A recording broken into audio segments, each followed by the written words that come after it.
Updates చూద్దాం. AP CM Chandrababu ఇవాళ ఉదయం quantum talk by CM CBN లో భాగంగా విద్యార్థులతో వర్చువల్ గా సమావేశమయ్యారు. క్వాంటమ్ ప్రోగ్రామ్ లో వివిధ అంశాలను ప్రెజెంటేషన్ ద్వారా విద్యార్థులకు వివరించారు. 25 ఏళ్ల క్రితం ఐటీ విజన్ రూపొందించి విప్లవాత్మక నిర్ణయాలు తీసుకున్నామని సీఎం చెప్పారు. అమెరికాకు సిలికాన్ వ్యాలీ లాగే భారత్ క్వాంటమ్ వ్యాలీగా అమరావతిని తీర్చిదిద్దుతున్నామని వివరించారు. గణితంలో జీరోను, అడ్వాన్స్ ఆస్ట్రానమీ లాంటి రంగాల్లో భారతీయులు ఎప్పుడో నైపుణ్యాన్ని సాధించారని సీఎం స్పష్టం చేశారు. ఇదే అంశానికి సంబంధించి పూర్తి సమాచారాన్ని మా ప్రతినిధి శివరాజేష్ అందిస్తారు. చెప్పండి శివరాజేష్, మీ దగ్గర ఉన్న అప్డేట్స్ ఏంటి?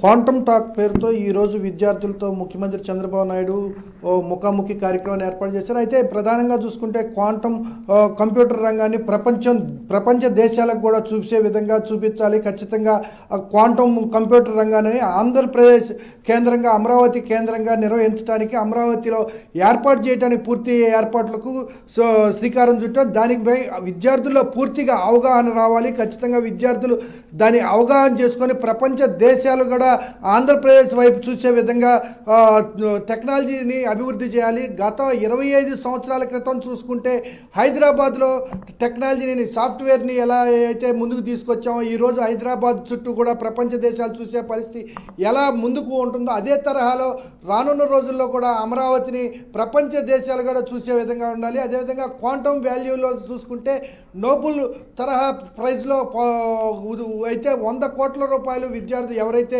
నోబెల్ బహుమతి పొందుతారో వారికి 100 కోట్ల వరకు ప్రభుత్వం నుంచి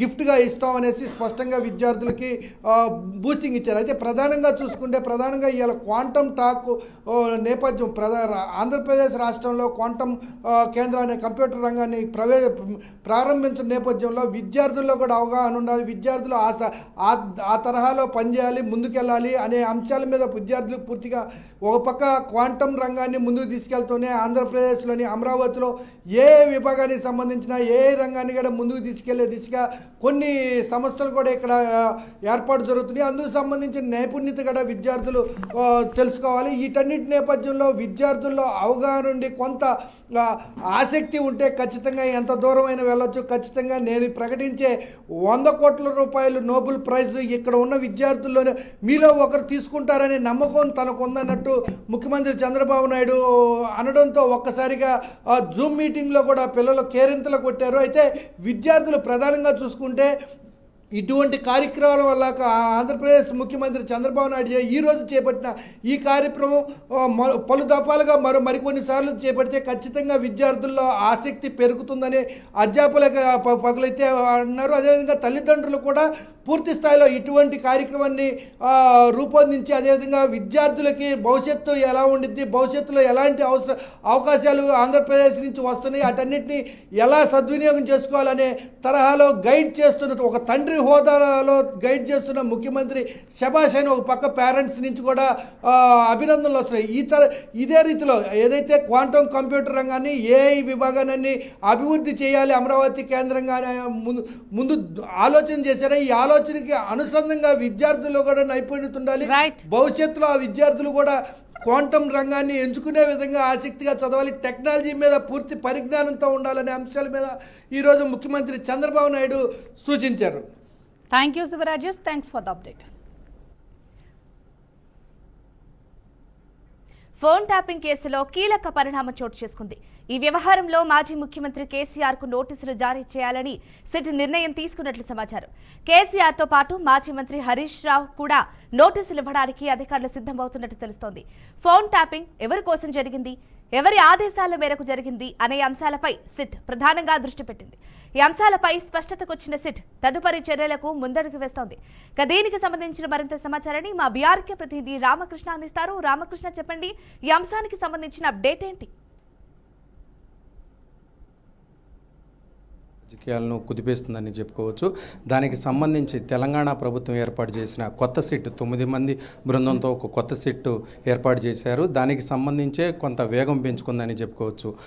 ఈ సిట్ ఏదైతే ఎస్ఐబి చీఫ్ మాజీ చీఫ్గా ఉన్నటువంటి ప్రభాకర్ రావు చెప్పినటువంటి విషయాలు ఏవైతే ఉన్నాయో దానికి సంబంధించి రాజకీయ ప్రకంపనలు సృష్టించుకునే అవకాశం ఉంది. మెయిన్గా చూసుకుంటే ఇప్పటి వరకు ఏదైతే సిట్కి సంబంధించి రాజకీయ నాయకులు ఎవరిని కూడా దీనికి సంబంధించి ఇన్వాల్వ్ చేయలేదు. ఇప్పుడు కొత్తగా సిట్ ఏర్పాటు చేసిన నేపథ్యంలో సజ్జనార్ సిబిగా ఉన్నటువంటి సజ్జనార్ నేతృత్వంలో నిర్వహిస్తున్నటువంటి సిట్ అధికారులు ఇప్పుడు రాజకీయ నాయకులు నోటీసులు ఇచ్చే ఆలోచనలో ఉన్నట్లుగా కూడా తెలుస్తుంది. దీనికి సంబంధించి మొత్తం కూడా మాజీ ముఖ్యమంత్రి కేసీఆర్తో పాటు హరీష్ రావుకి మాజీ మంత్రి హరీష్ రావు, కేటీఆర్ వీళ్ళకి సంబంధించి నోటీసులు ఇవ్వాలని ఆలోచనలో ఉన్నట్లుగా కూడా తెలుస్తుంది. మొత్తం కూడా చూసుకున్నట్లయితే ఈ విచారణలో భాగంగా ఏదైతే సుప్రీంకోర్టు ఆదేశాల మేరకు 25వ తారీఖు 10 గంటల వరకు రాత్రి 10 గంటల వరకు ప్రభాకర్ రావుని ఎంక్వైరీ చేయొచ్చు. ఎంక్వైరీలో భాగంగా ఇప్పటివరకు ఎంక్వైరీ చేసిన నేపథ్యంలో ఏదైతే ప్రభాకర్ రావు చెప్తున్నటువంటి డేటా కావచ్చు, లేదంటే దీనికి సంబంధించిన ఫారెన్సిక్ సైన్స్ ల్యాబొరేటరీకి సంబంధించిన డేటా ఆధారంగా కేసీఆర్కి వీళ్ళకి నోటీసులు ఇవ్వాలని సిట్ బృందం భావిస్తున్నట్లుగా కూడా తెలుస్తుంది. ఇదంతా కూడా అసెంబ్లీ అయితే శీతాకాల సమావేశాలు ఉన్నాయి. శీతాకాల సమావేశాల తర్వాత వీళ్ళందరికీ కూడా నోటీసులు ఇచ్చే అవకాశం ఎక్కువగా ఉన్నట్లు కూడా తెలుస్తుంది. మెయిన్గా చూసుకున్నట్లయితే ఎస్ఐబి చీఫ్గా ఉన్నటువంటి ప్రభాకర్ రావు పదే అప్పుడు డీజీపీకి ఉన్నటువంటి మహేందర్ రెడ్డి పేరు ప్రస్తావిస్తున్నారు. ఇంటెలిజెన్స్ చీఫ్గా ఉన్నటువంటి అనిల్ కుమార్ వీళ్ళ నేతృత్వంలోనే ఫోన్ ట్యాపింగ్ జరిగింది అని కూడా చెప్తున్నాడు.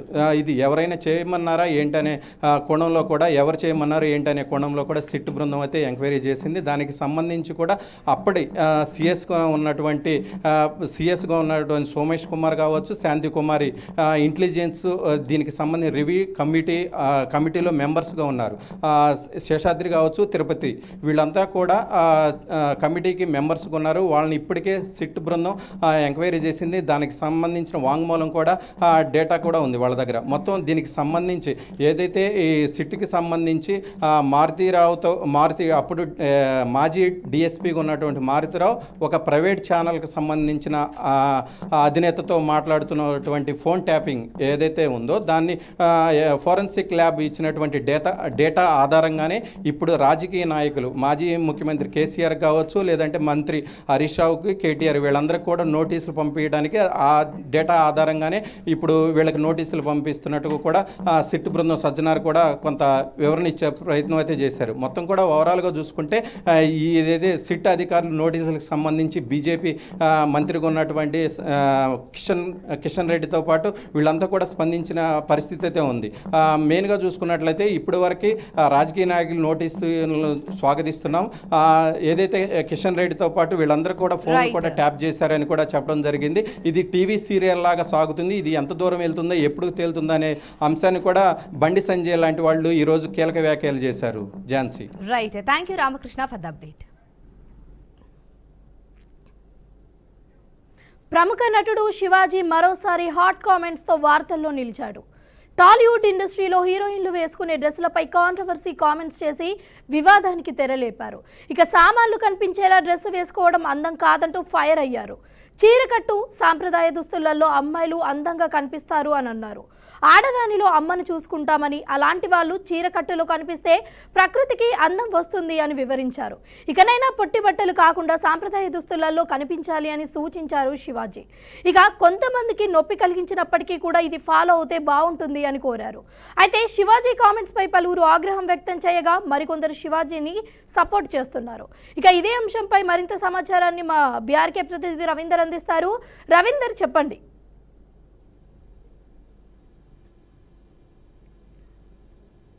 ఝాన్సీ, ఏదైతే శివాజీ ఒక రెవల్యూషన్ లెవెల్లో సినిమా హీరోగా పనిచేసినటువంటి వ్యక్తి ఒక మహిళల పట్ల ఈ విధంగా సంబోధించడం అంటే నిన్ననే మాట్లాడుకున్నాం మనం సమంత విషయంలో కానీ, అక్కడ జరిగినటువంటి తోపులాటలో అక్కడ ఉన్నటువంటి వివిధ టచింగ్ లో ఆకతాయిలంతా ఎగవాడి ఆమె పైన దురుసుగా ప్రవర్తించడాన్ని కూడా ఆయన ఒక సందర్భంలో వెలిగించినట్టు ఉండదు. ఎందుకంటే నిన్న అంతా కూడా మనం ఆ విషయంలో చాలా వరకు మనం చర్చించడం జరిగింది.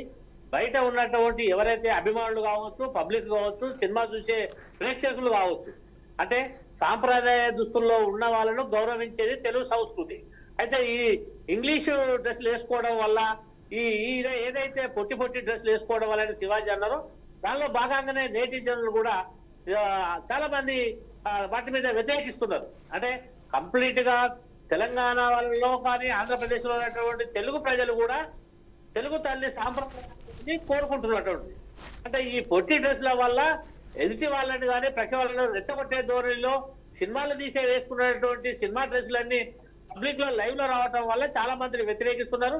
ఇది సబబు కాదు, ఎక్కడైనా మార్పు చెందాలనేది కూడా ప్రేక్షకులు మాట్లాడుతున్న సందర్భంలోనే శివాజీ కూడా ఈ రోజు ఎత్తి చూపడం, దాన్ని మాట్లాడడం, దానిపైన మాట్లాడి చర్చించడం అనేది కూడా చాలా ఆసక్తికరమైనటువంటి విషయమే. ఎందుకనంటే ఏదైతే సినిమా హీరోలు కానీ హీరోయిన్లు కానీ ఒక సాంప్రదాయబద్ధంగా ఉండాలనేది శివాజీ మొదటి నుండి కూడా చాలా అంటే కఠినంగానే మాట్లాడతాడు. మహిళలను గౌరవించాలి, గౌరవంగా చూసుకోవాలనేటువంటి ఆలోచన విధానంతోనే మాట్లాడతాడు తప్ప ఇది అనేది ప్రేక్షకులు అంటే ఆయన పబ్లిక్ నుంచి పబ్లిక్ ఏ విధంగా అనుకుంటున్నారు, పబ్లిక్ ఏ విధంగా వాళ్ళను రిసీవ్ చేసుకుంటారు, వాళ్ళ వేషధారణ ఏ విధంగా ఉంది, వాళ్ళు సమాజంలో ఏ విధంగా నడుస్తున్నటువంటి భావన కలిగి ఉన్నటువంటి సందర్భంలో చేసిండు కాబట్టి నేటిజన్లు కూడా అదే కోరుకుంటున్నారు. Jhansi, thank you for the update Ravinder. మిగిలిన అప్డేట్స్ చూద్దాం. ఏపీ వ్యాప్తంగా అవినీతి నిరోధక శాఖ అధికారులు రిజిస్ట్రేషన్ శాఖపై కొరడా గురిపించారు. రాష్ట్ర వ్యాప్తంగా పలు జిల్లాలో సబ్ రిజిస్టర్ కార్యాలయాల కేంద్రంగా అవినీతి అధికారులే లక్ష్యంగా దాడులు చేపట్టారు. విజయవాడ, విశాఖపట్నం, గుంటూరుతో పాటు పలు జిల్లాల్లో ఈ దాడులు కొనసాగుతున్నాయి. ఇందులో భాగంగా ఏసీబీ అధికారులు విస్తృత తనిఖీలు చేపట్టారు. పలు సబ్ రిజిస్టర్ కార్యాలయాల్లో ఆకస్మిక తనిఖీలు నిర్వహించి అక్రమ నగదు లావాదేవీలకు సంబంధించిన కీలక పత్రాలను స్వాధీనం చేసుకున్నారు. భూముల రిజిస్ట్రేషన్, స్టాంప్ డ్యూటీలో అవినీతిపై వచ్చిన ఫిర్యాదుల నేపథ్యంలో ఏసీబీ అధికారులు ఈ దాడులు చేపట్టినట్లు తెలుస్తోంది.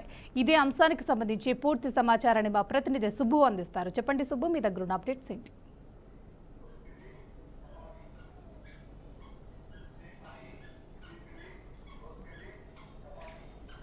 ఓకే సియా, ఏపీలో సబ్ రిజిస్టార్ కార్యాలయ సిబ్బంది పైన ముఖ్యంగా దాడులు జరుగుతున్నాయి. ఏసీబీ దాడులు జరిగాయి. ఈరోజు అమరావతిలో ఏపీ వ్యాప్తంగా ఉన్న సబ్ రిజిస్టార్ కార్యాలయాలకు సిబ్బందికి సంబంధించి 14 నివాస ప్రాంతాల్లో తనిఖీలు చేసినట్టుగా కూడా తెలుస్తుంది. అంతేకాకుండా ఈ నేపథ్యంలో విశాఖ జగదాంబ సెంటర్, విజయనగరం జిల్లా భోగాపురం, అనంతపురం జిల్లా చిలమనూరు ప్లస్ ఈ ఎన్టీఆర్ జిల్లా ఇబ్రహీంపట్నం సబ్ రిజిస్టార్ కార్యాలయాలకు సంబంధించి సబ్ రిజిస్టార్లు వాళ్ళకి సంబంధించిన సిబ్బంది పైన కూడా దాడులు ఏసీబీ అధికారులు నిర్వహించినట్టుగా కూడా తెలుస్తుంది. అంతేకాకుండా గత నెలలో ఏసీబీ అధికారులు సబ్ రిజిస్టార్ కార్యాలయాలే టార్గెట్గా చేసుకుని దాడులు నిర్వహించడం జరిగింది. ఈ నేపథ్యంలో 4 క్రిమినల్ కేసులు నమోదు చేయడం జరిగింది. 4 క్రిమినల్ కేసులు నమోదు చేసిన నేపథ్యంలో ఇంకా అవినీతి అధికారులు ఉండే అవకాశం ఉందని చెప్పేసి కూడా రాష్ట్ర వ్యాప్తంగా ఉన్న సబ్ రిజిస్టార్ కార్యాలయంలో ముఖ్యంగా విధులు నిర్వహించే వాళ్ళందరి ఇళ్లపైన కూడా దాడులు జరిగినాయి. అంతేకాకుండా మనకి ఈ విజయవాడ, విశాఖపట్నం, గుంటూరు సహా పలు జిల్లాల్లో కూడా సోదాలు జరిగినాయి. ఆకస్మికంగా సోదాలు జరగడం కారణంగా అక్రమంగా దాచుకున్న నగదు ప్లస్ దానికి సంబంధించి కొంత ఆస్తులను అన్నింటినీ కూడా సీజ్ చేయడం జరిగింది. వీటన్నిటినీ కూడా ఒక నివేదిక రూపంలో ప్రభుత్వానికి సమర్పించే అవకాశం కూడా కనిపిస్తూ ఉంది. గత నెలలో పోయిన నెలలో జరిగిన ఏదైతే సబ్ రిజిస్టార్ కార్యాలయాలు రాష్ట్ర వ్యాప్తంగా ఉన్న కార్యాలయాల మీద దాడులు జరిగాయో ఆ దాడుల్లో వచ్చిన ఏదైతే రిపోర్ట్స్ ఉన్నాయో అవి బేస్ చేసుకుని వాటి మీద 4 చోట్ల క్రిమినల్ కేసులు పెట్టడం జరిగింది. ఈ కేసులను బేస్ చేసుకుని ఎక్కడెక్కడ అవినీతి జరుగుతుందన్న దాని మీద ఒక విశ్లేషణ చేసుకుని మళ్ళీ ఈరోజు ఆ సబ్ రిజిస్టార్లు ప్లస్ కార్యాలయంలో పనిచేసే సిబ్బంది ఇళ్లపైన రాష్ట్ర వ్యాప్తంగా ఏకకాలంలో దాడులు నిర్వహించారు. ఈ దాడుల నేపథ్యంలో భారీగా ఆస్తులకు సంబంధించిన పేపర్స్ కూడా దాడిలో దొరికినట్టుగా కూడా చెప్తున్నారు. వీటన్నిటికీ సంబంధించి ఈ రిపోర్ట్లని ఏదైతే ఎక్కడెక్కడ తనిఖీలు చేశారో వాళ్ళకి సంబంధించిన రిపోర్ట్లని శాఖకు సమర్పించనున్నట్లుగా కూడా ఏసీబీ అధికారులు చెప్తున్నారు. మొత్తం మీద చూసుకుంటే రాష్ట్ర వ్యాప్తంగా 14 చోట్ల దాడులు జరిగాయని చెప్పేసి ప్రస్తుతానికైతే మనకు సమాచారం ఉంది. ఈ సమాచారం మేరకు ఈ సమాచారాన్ని ఇప్పుడు ప్రస్తుతానికి ఉంది. ఈ సమాచారం మేరకు ఇంకా ఇంకా దాడులు జరిగే ప్రదేశాలు పెరిగే అవకాశాలతో పాటు దొరికిన నగలకు సంబంధించి ఆస్తులకు సంబంధించి కూడా ఆ నివేదికలు అయితే ఏసీబీ అధికారులు బయటపెట్టాల్సి ఉంది. అయితే ఇది శాఖాపరంగా జరిగే కార్యక్రమం కాబట్టి శాఖాపరంగా జరిగే కార్యక్రమం ఏసీబీ అధికారులంతా కూడా ఒక నివేదిక రూపంలో ప్రభుత్వానికి సమర్పించే అవకాశం అయితే ఉంటుంది. ఆ తర్వాత జరిగే పరిణామాలన్నీ కూడా ప్రభుత్వం దృష్టిలో ఉంచుకొని చేసే అవకాశాలు కూడా కనిపిస్తున్నాయి. Thank you Subbu, thanks for the update. ఢిల్లీలోని బంగ్లాదేశ్ హై కమిషన్ కార్యాలయం వద్ద ఉద్రిక్తత నెలకొంది. దీపు చంద్రదాస్ హత్యపై బంగ్లాదేశ్కు వ్యతిరేకంగా ఏబీవీపీ నేతలు, హిందూ సంఘాలు ఆందోళనకు దిగారు. ఈ సందర్భంగా ఆందోళనకారులను అడ్డుకునేందుకు పోలీసులు భారీగా మోహరించారు. పోలీసులతో ఏబీవీపీ, హిందూ సంఘాల నేతల మధ్య వాగ్వాదం చోటు చేసుకుంది. కొందరు ఆందోళనకారులు బారికేడ్లు దూకి హైకమిషన్ కార్యాలయంలోకి వెళ్లేందుకు యత్నించడంతో పరిస్థితి మరింత ఉద్రిక్తంగా మారింది. పరిస్థితిని అదుపులోకి తీసుకొచ్చేందుకు పోలీసులు చర్యలు చేపట్టారు. దీనికి సంబంధించిన మరింత సమాచారాన్ని మా బీఆర్కే ప్రతినిధి శ్రీనివాస్ అందిస్తారు. చెప్పండి శ్రీనివాస్, ఈ అంశానికి సంబంధించిన అప్డేట్ ఏంటి? ఢిల్లీలోని సంబంధించి చూసినట్లయితే బంగ్లాదేశ్ కమిషన్ సంబంధించినటువంటి కార్యాలయం మీద ఏబీవీపీకి సంబంధించిన కార్యకర్తలు పెద్ద ఎత్తున ఆందోళన వ్యక్తం చేశారు. బార్గేట్లను దూకి కార్యాలయంలోకి వెళ్ళడానికి కూడా ప్రయత్నించినటువంటి పరిస్థితి. ఇకపోతే ఢిల్లీలోని బంగ్లాదేశ్ సంబంధించిన కార్యాలయం పెద్ద ఎత్తున ఉద్రిక్తత చోటు చేసుకుంది. దీనికి సంబంధించి పోలీసు భారీ బందోబస్తు కూడా ఏర్పాటు చేసి అక్కడ ఉన్నటువంటి ఏబీ కార్యకర్తలని దానికి సంబంధించిన వాళ్ళని కూడా చెదరగొట్టడం జరిగింది. ఈ సంబంధించిన విషయాలను చూసినట్లయితే గత కొంతకాలంగా అనేక విషయాలలోని బంగ్లాదేశ్ సంబంధించినటువంటి భారతీయులు కావచ్చు, దానికి సంబంధించిన వివిధ పర్యటనలో ఉన్న భాగంగా అక్కడ జరుగుతున్నటువంటి విధి విధానాలు, అక్కడ ఉన్నటువంటి విషయాలని భారతీయులని ఇబ్బంది పెడుతున్న క్రమంలో జరుగుతున్నటువంటి బంగ్లాదేశ్ సంబంధించిన విషయాలను నిరసన వ్యక్తం చేస్తూ ఢిల్లీలోని జరిగినటువంటి బంగ్లాదేశ్ కార్యాలయం సంబంధించినటువంటి ఆ సమీపంలో ఉన్నట్టు పెద్ద ఎత్తున అక్కడ ఉన్నటువంటి ఏబీపీ కార్యకర్తలు కూడా ఆందోళన వ్యక్తం చేశారు. దాని ఎత్తున బారిగేట్లు కూడా ఏర్పాటు చేసి ఎలాంటి అవాంఛనీయ సంఘటనలు జరగకుండా కూడా ఢిల్లీ పోలీసు యంత్రాంగం పెద్ద ఎత్తున ముందస్తుగానే ఇంటెలిజెంట్ వ్యవస్థ భద్రతా ఏర్పాటు కూడా చేయడం జరిగింది. దీని అంతుగా పెద్ద ఎత్తున కార్యకర్తలు మాత్రం ఆందోళన వ్యక్తం చేస్తూ బారిగేట్లపై కూడా పెద్ద ఎత్తున దూకి పెద్ద కార్యాలయంలో దూసుకెళ్ళడానికి ప్రయత్నం చేసినటువంటి పరిస్థితి విజువల్ లో కూడా చూడొచ్చు. బీఆర్కే ప్రతినిధి అక్కడ ఉన్నటువంటి విషయాలన్నింటినీ కూడా మీడియా ద్వారా మనకు విజువల్స్ కూడా స్పష్టంగా కనబడుతున్నటువంటి పరిస్థితి. ఈ విషయాన్ని ముందస్తుగానే ఏఎన్ఐ కానీ దానికి సంబంధించినటువంటి సంస్థలు ముందస్తుగానే ఇంటెలిజెంట్ వ్యవస్థ ఒక్కసారిగాను భారీ బందోబస్తు చేయడంతో ఆ కార్యాలయం దగ్గర దాడికి పాల్గొన్నటువంటి ఏబీవీ కార్యకర్తలతో పాటు మిగతా వారిని అరెస్ట్ చేసి కూడా ఎలాంటి అవాంఛనీయ సంఘటన ముందస్తుగా చర్యలు తీసుకున్నటువంటి పరిస్థితి.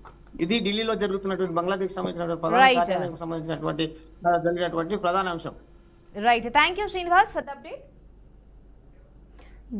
వైఎస్ జగన్మోహన్ రెడ్డి బర్త్డే సందర్భంగా ఏర్పాటు చేసిన వివాదాస్పద రప్పరప్ప ఫ్లెక్సీల వ్యవహారంలో పోలీసులు కఠిన చర్యలు తీసుకున్నారు. రెచ్చగొట్టే నినాదాలతో ఫ్లెక్సీలు ముద్రించిన ప్రింటింగ్ షాపులను సీజ్ చేశారు. ఇక రామసింగవరం, గుండుగోలు, గుంట గ్రామాలలో ఏర్పాటు చేసిన ఫ్లెక్సీలను తొలగించారు. ఇక ఈ కేసులో ప్రింటింగ్ మిషన్, హార్డ్ డిస్క్లను స్వాధీనం చేసుకొని కేసు నమోదు చేశారు. ఫ్లెక్సీలు ఏర్పాటు చేసిన యువకులకు పోలీసులు కౌన్సిలింగ్ ఇచ్చారు. ఇక ఇదే అంశానికి సంబంధించి మరింత సమాచారాన్ని మా ప్రతినిధి సువర్ణబాబు అందిస్తారు. సువర్ణబాబు, చెప్పండి. ఏలూరు జిల్లా ద్వారకా తిరుమల రామసింగవరం గ్రామంలో ఏదైతే ఫ్లెక్సీలు చిత్రీకరించిన 2029 మ్యాజిక్ ఫిగర్ దాటగానే రపా నరుకుతామంటుంటే గంగమ్మ జాతరలో నరికినట్లుగా 2029లో ఎన్నికల్లో పూర్తి వైఎస్ఆర్సీపీ మేనిఫెస్టో పూర్తి దాటగానే తలలు నరుకుతామంటూ వివాదాస్పదంగా వ్యాఖ్యలు ఫ్లెక్సీలు పోలీసులు తొలగించారు. అది ఏర్పాటు చేసిన వ్యక్తులపై కూడా కేసు నమోదు చేశారు. అయితే గతంలో కూడా చూసుకున్నట్లయితే ఫ్లెక్సీలు ప్రింట్ చేసిన షాపులు యాజమాన్యం హార్డ్ డిస్కులు పోలీసులు కేసు నమోదు చేయడం జరిగింది. నల్లజర్ల ప్రాంతానికి చెందిన ఆయిల్ ఫ్లెక్సీల్ ప్రింటింగ్ సెంటర్లలో ఈ ఫ్లెక్సీల్ ప్రింటింగ్ అయితే ఏర్పాటు చేసినట్టే తెలుస్తుంది. దీనికి సంబంధించి అయితే మాత్రం ఎవరైతే షాప్ తనిఖీలు చేసి ఈ హార్డ్ డిస్క్లు అయితే దానికి సంబంధించి ఫ్లెక్సీస్ కంప్యూటర్ హార్డ్ డిస్క్ కూడా ఫ్లెక్సీలు ప్రింటింగ్ చేసే మిషన్ సైతం కూడా పోలీసు స్వాధీనం చేసుకున్నట్లయితే తెలుస్తుంది. దీనికి సంబంధించి అయితే మాత్రం గోపాలపురం ఎమ్మెల్యే అయితే మాత్రం దీనికి సంబంధించి ఎవరైతే ప్రింటింగ్ ఏపించారో వాళ్ళు కూడా తక్షణమే వాటిపై చర్యలు తీసుకోవాలని చెప్పేసి ఆ పోలీసులకు ఆదేశాలు జారీ చేయడం.